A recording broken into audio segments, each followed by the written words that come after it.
Bonjour, alors aujourd'hui, un conseil spécifique à la situation où vous vous ennuyez, où vous avez l'impression, je dis bien l'impression, de survoler le chapitre en cours et de trouver les choses trop simples pour qu'elles soient stimulantes. Vous qui êtes effectivement stimulé par l'aspect énigme des mathématiques, le côté détective Conan, le fait de vouloir de venir à bout de problèmes difficiles, c'est ça qui vous plaît dans cette belle matière que sont les mathématiques, et vous vous sentez en quelque sorte trahi, vous sentez que comment dire, que certains chapitres ne délivrent pas, n'offrent pas cette promesse quand il s'agit de catalogues, de formules à apprendre par cœur et à balancer pour savoir dans quel cas de figure on est, je sais pas, dans tel, si delta machin vaut machin, alors faut faire ci, faut faire ça, dans tel ou tel cas. Je disais donc, pardon, vous qui, à un certain stade de l'année, souvent au début, mais pas que, avez l'impression, voilà, que les choses sont trop simples pour attirer votre attention et vos efforts, eh bien gardez en tête que, bon c'est facile à dire parce que j'ai été un peu cet élève-là aussi, gardez en tête que comment dire, que les passages simples, entre guillemets, je mets bien des guillemets parce que, en fait, à force de considérer tel chapitre comme facile ou tel, enfin, de se dire, bon, bah, je n'ai qu'à apprendre ces formules-là et les balancer et je me rends compte que ça a marché, c'est que parfois vous passez à côté de certaines nuances de ces chapitres. Et parfois, effectivement, ce chapitre-là n'offre pas tant de nuances que ça, pardon, mais vous auriez pu, avec vos facilités, vos aisances dans ces chapitres-là, vous auriez pu creuser un peu plus loin. Vous auriez pu aller un peu plus loin que ce que vous faites dans les autres chapitres. Vous auriez pu peaufiner le niveau de détail. Et c'est là que l'art s'exprime en quelque sorte. C'est ok, d'accord, bon, bah, la notion en elle-même est assez simple, mais dans la finesse du procédé qu'on va avoir, dans la finesse de la compréhension des démos de cours, par exemple, ou autre, c'est là qu'on va pouvoir se différencier et avancer ses pions un peu plus loin que dans d'autres chapitres où on galère à peine déjà à comprendre. On comprend à peine, voilà, pardon, on a du mal, on galère à comprendre un peu les exos d'application directe pour commencer, etc. Donc ces chapitres-là qui ne vous semblent pas si excitants que ça, gagnent à être travaillés comme, voilà, métaphore un peu facile, comme un sportif de haut niveau, je sais pas moi, un footballeur par exemple, a tout intérêt à faire des tours de terrain, je sais pas, hein, j'imagine, en tout cas a intérêt à garder une certaine condition physique intéressante, même si pour garder une telle condition physique, il va faire des choses qui sont pas forcément passionnantes, faire des tours de stade c'est pas rigolo, faire de la muscu c'est pas rigolo, j'en sais rien, je dis peut-être n'importe quoi, c'est moins rigolo en tout cas que s'entraîner à faire des dribbles ou à tirer des coups francs, je sais pas, mais il faut le faire quand même, voilà, il y a des passages obligés, pas se retrouver à se dire bon bah en fait quand je fais un DS je réussis les questions difficiles et je me loupe complètement sur les questions faciles parce que voilà tel point de cours que j'ai pas voulu apprendre ou alors tel truc calculatoire, je me suis pas assez entraîné dans les calculs et je me suis fait avoir. Bon, en plus, ça existe, hein, je dis pas que ça existe pas, mais c'est relativement. Enfin, le cas le plus courant, c'est plutôt je perds les points en questions simples parce que j'ai pas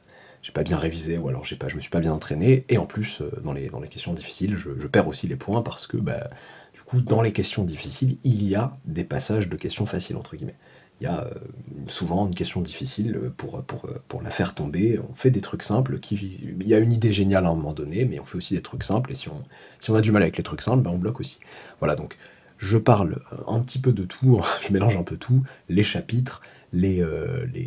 comment dire, les aspects calculatoires et les aspects théoriques. Je fais un mix, un gros mélange de tout ça pour dire les choses, pour généraliser encore plus, qui nous excitent le moins en mathématiques, n'ont pas, on n'a pas intérêt, pardon, à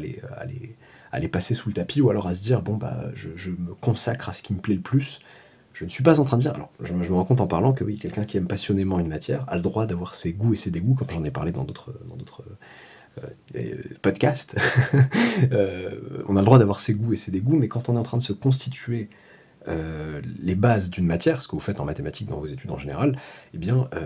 il faut savoir aussi construire les choses qui nous dégoûtent, enfin, comment dire, la partie qui nous dégoûte et être solide là-dessus pour pouvoir se rendre compte ensuite que, bah, en fait, ça nous permet d'arriver à des choses géniales, en fait, à des belles choses. Donc, en fait, c'est ça, c'est que les chapitres peu excitants, les parties peu excitantes que vous avez l'impression de survoler, vous aident à construire ce qui se passe après, et on est dans le fameux syndrome, enfin, on trouve chez beaucoup d'élèves qui, en début d'année, ont l'impression que ça va trop lentement, et hop, là, il y a un moment, comment ça se passe, qu'est-ce que j'ai loupé, début de prépa, parfois, ça allait vraiment trop lentement au début d'année, et là, oula, je suis complètement perdu, je suis à la ramasse, etc. Peut-être que t'avais intérêt à t'apesantir et à t'attarder un peu plus sur les moments où t'avais l'air où t'avais l'impression, pardon, que ça allait trop vite, pour moins te sentir à la traîne plus tard, voilà. En quelque sorte, c'est un appel à la patience de ma part, voilà, soyez patient, si les choses ne vous excitent pas là tout de suite, voilà, un épisode du détective Conan, il n'y a pas que le côté excitant de voilà, j'ai trouvé qui était le criminel, etc. Non, non, il y a chercher les indices, se coltiner une bande d'enfants qui pensent qu'on est un gosse de leur âge, etc. Bon, je suis en train de partir sur détective Conan, rien à voir. Mais plus sérieusement, voilà, il y a des aspects moins glamour de quelle que soit la chose en fait. Bon, les mathématiques en font partie, mais je bifurque complètement vers, je sais pas moi, un métier que vous voudriez faire plus tard, pensez aux aspects les moins glamour de ce métier aussi. Vous avez en tête l'image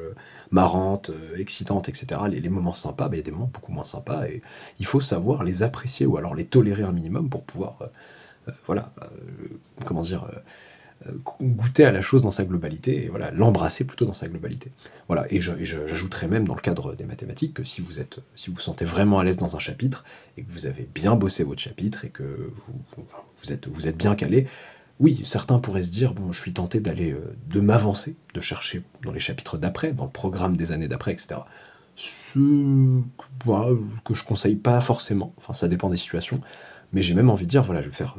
le bon prince. Rappelez-vous qu'il y a d'autres matières aussi, voilà, inattendues de la part d'un prof d'une matière donnée, voilà, de maths ici en l'occurrence. Voilà, je fais l'aumône aux autres matières. Merci, mon bon Seigneur, merci, tu es trop bon. Je parle souvent à des élèves dans les mathématiques, pour qui les mathématiques sont une matière fondamentale dans leur cursus, mais parfois non, en fait, il se peut que vous fassiez plutôt de, je sais pas moi, de l'économie et de la gestion, et que les mathématiques soient une matière comme une autre. En tout cas, n'oubliez pas qu'il y en a d'autres, et donner aux autres matières leurs droits aussi, et dans les moments où ça se passe vraiment bien en mathématiques, et où le chapitre et où les notions en cours sont faciles comment dire, à apprendre, à incorporer, à réutiliser, bon bah d'accord, vous pouvez aussi, si vous avez le temps, enfin, en profiter pour consacrer le temps libre dégagé à des matières où vous êtes moins à l'aise sur le moment, quitte à faire l'inverse, à faire un renvoi d'ascenseur vers les mathématiques à des moments comment dire, plus critiques en mathématiques. Conclusion de tout ça, gagnez en maturité, sachez voir au-delà de vos ennuis passagers et voyez plutôt sur le long terme de votre construction mathématique, et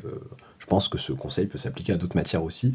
Voyez au-delà de ce survol passager, et ce que je dis sur les moments de l'année, où vous êtes le plus à l'aise, s'applique aussi au moment de votre scolarité où vous êtes le plus à l'aise. Un jeune collégien qui sent qu'il survole les mathématiques, un jeune lycéen, voilà, qui se dit ah tiens, là, vraiment c'est trop simple, les choses sont faciles, je torche les trucs facilement, etc. Eh bien mon ami, profites-en peut-être à ce moment-là pour approfondir. J'espère que ça vous aura plu, n'oubliez pas de vous abonner si ce n'est pas encore fait, d'activer la petite cloche des notifications, et à bientôt pour une nouvelle vidéo ou un nouvel audio, on verra bien.